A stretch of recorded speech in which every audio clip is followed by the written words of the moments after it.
Justement, mesdames et messieurs, pour en parler, nous retrouvons en direct de Casablanca également le doyen de l'Institut SJPS de Mondialopolis, également pour parler de cette situation. Bonsoir à vous et merci de répondre à notre invitation. Bonsoir. Donc Ali Larifi, je précise également qu'aujourd'hui, quelle est la situation politique au Liban après l'affaiblissement du Hezbollah et l'élimination également de ses leaders en première ligne? Il faut dire que la situation politique au Liban, après l'intervention d'Israël, et comme vous avez dit, l'élimination de Hassan Nasrallah, le Liban, il est déjà dans une instabilité politique, économique, sociale. Mais après cette intervention, on peut dire que le Liban, aujourd'hui, il est presque au niveau on peut parler d'un chaos politique. Il y a plus de 1 million de personnes qui sont déplacées en dehors de chez eux. Il y a une instabilité. Il y a déjà une problématique au niveau du Liban. Vous l'avez évoqué. Ça fait 2 ans que le président n'a pas été élu. Il n'y a pas eu de consensus au niveau du Parlement. Donc, il y a une division politique déjà qui existait au Liban. Et maintenant, avec la mort de Hassan Nasrallah, on voit que cette situation ne fait que s'empirer et le Liban, maintenant, il y a bien sûr, doit chercher des solutions. Il doit chercher des solutions, c'est-à-dire qui viennent à travers les Libanais, à travers un gouvernement libyen et aussi à travers la communauté internationale face à ce que peuvent subir aujourd'hui les civils libanais. Donc la question se pose et il y a plusieurs réponses et il y a aussi l'attente de la communauté internationale pour essayer de donner une forme de stabilité à une population qui ne sait plus où mettre la tête. Est-ce qu'il va y avoir une incursion terrestre? Est-ce qu'il va y avoir, je ne sais pas, d'autres bombardements? Mais la question la plus importante qui se pose, est-ce qu'il y aura un gouvernement? Le gouvernement libanais va agir comme l'a annoncé le Premier ministre, Monsieur Mikati. Également, malgré la mort de son chef, le Hezbollah assure qu'il donc continue la lutte contre Israël. N'est-ce pas là un bâton tendu à Netanyahou pour également une incursion terrestre au Liban? Oui, malheureusement, parce que le Hezbollah est d'abord, il y a une partie qui est militaire, une partie qui est politique. Mais maintenant, les déclarations vont, c'est-à-dire qu'ils vont continuer d'affronter Israël et de rester au niveau du sud de Liban où l'armée libanaise n'est pas là. Normalement, c'est l'armée libanaise qui doit occuper cette région et protéger les frontières du Liban. Bien sûr, le Premier ministre d'Israël, en bombardant, il n'a pas répondu à la trêve qui a été demandée que ce soit par Washington ou par Paris ou par les pays arabes. Il a bombardé donc au niveau du sud de Beyrouth. Et c'est ce qui a donné donc l'état que nous voyons aujourd'hui et que nous sommes en train d'analyser. Et je pense qu'il y aurait une incursion armée, une intervention par voie, c'est-à-dire terrestre, et cela n'est pas dans l'avantage des Libanais et du Liban. Parce que déjà, il y a une situation qui est tendue, une situation économique et une situation sociale et politique qui est très instable. Et s'il y a une intervention au niveau du Sud, ça va nous rappeler un peu, je dirais pas 2006, mais surtout les années 82, où il y avait une intervention au niveau du Liban.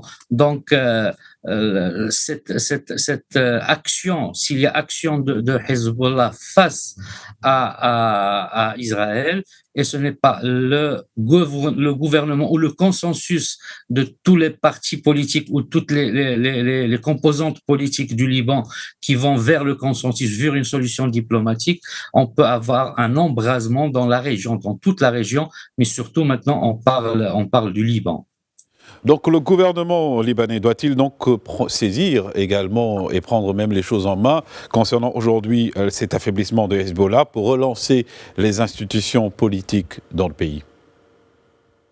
Ben, il le faut, il le faut. Vous l'avez évoqué, le Parlement libanais il est composé de 128 membres.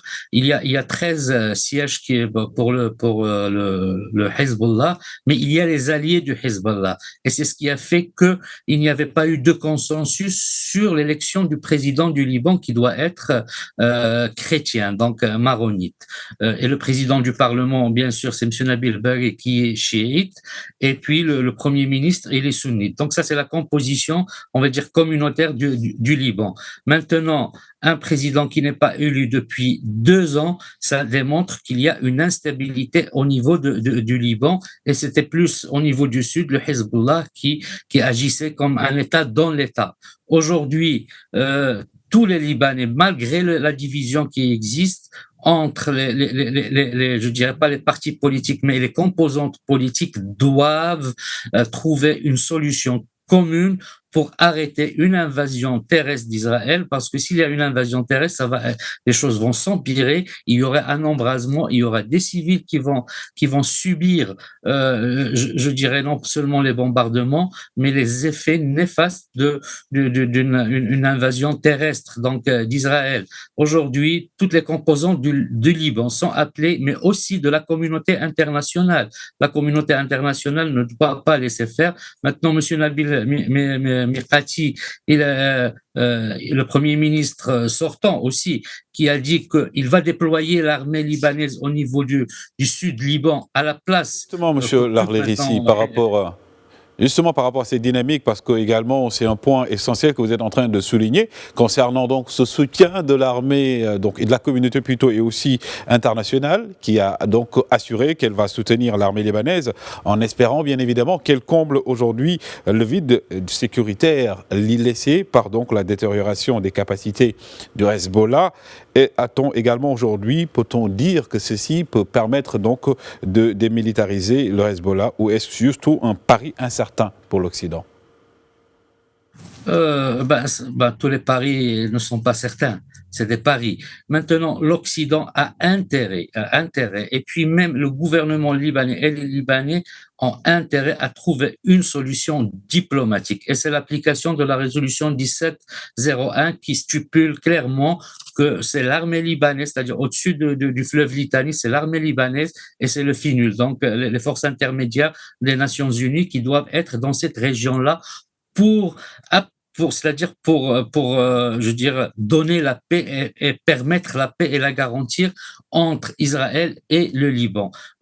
Maintenant, la communauté internationale, ils ont certainement appelé à la trêve avant les bombardements. Ils doivent encore appeler à la trêve et trouver une solution diplomatique et soutenir l'armée nationale libanaise, qui n'est pas très forte aussi, pour pouvoir instaurer la paix et la sécurité pour la population de cette région-là, qui elle, in fine, est en souffrance aujourd'hui. On parle de 1 million de déplacés, et on ne sait pas s'il y a une incursion terrestre, combien de déplacés il y aura au niveau du Liban. Donc la communauté internationale doit intervenir. On a vu la visite du chef de la diplomatie française au Liban, au vu des relations très importantes entre le Liban et la France, et de la communauté française aussi qui vit au Liban, ou aux Libanaises qui vivent en France. On espère qu'il y aurait une solution pour pouvoir arrêter toutes les conséquences néfastes qui malheureusement vont toucher les civils, des populations qui ne savent pas où mettre la tête, et qui sont, c'est-à-dire d'abord le problème interne du non-consensus entre les composantes politiques, et maintenant avec Israël, avec le Hezbollah qui est au sud. Bon, certainement il est affaibli, mais à quel point il est affaibli? On entend des chiffres, on entend un nombre c'est-à-dire de militaires du Hezbollah, le nombre dans l'armée du Hezbollah qui existe. Est-ce qu'il y a une possibilité que il y aurait une démilitarisation donc réellement du Hezbollah? Est-ce que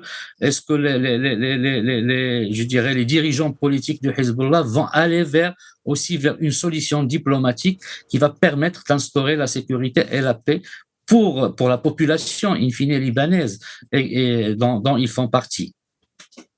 Et justement, par rapport à ça, vous venez de le dire, le Hezbollah qui est affaibli, donc l'armée libanaise revient au cœur de l'échiquier.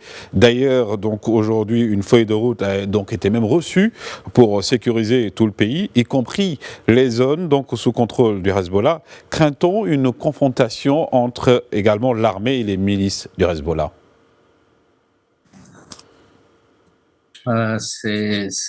Tout est possible. Il y a une division. Vous savez, il y a une division qui a été très claire depuis 2005, depuis l'assassinat du Premier ministre Rafiq Hariri.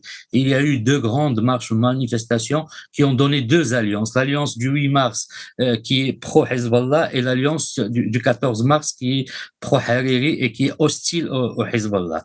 Donc, et depuis ce temps-là, ça s'est accentué aussi lorsque Hezbollah a participé avec la Syrie, avec le président syrien lors des événements de 2011, et cela a donné donc cette division. Elle est là encore aujourd'hui depuis presque 20 ans.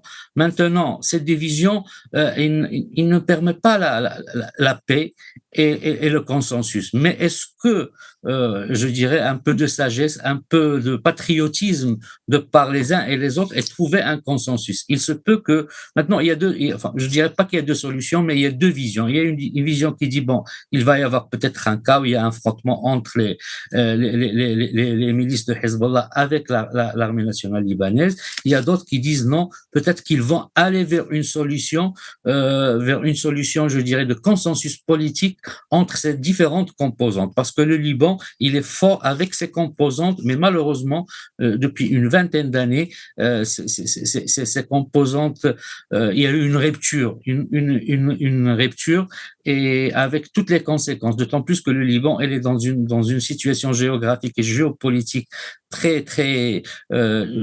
toujours très mouvementée. Depuis une année, ce qui se passe à Gaza, on a vu depuis le 8 octobre, donc le Hezbollah qui soutenait donc Hamas, et ceux qui sont contre le Hezbollah, ils disaient nous, on n'a pas besoin de soutenir, et donc cette division ne fait que s'agrandir de plus en plus.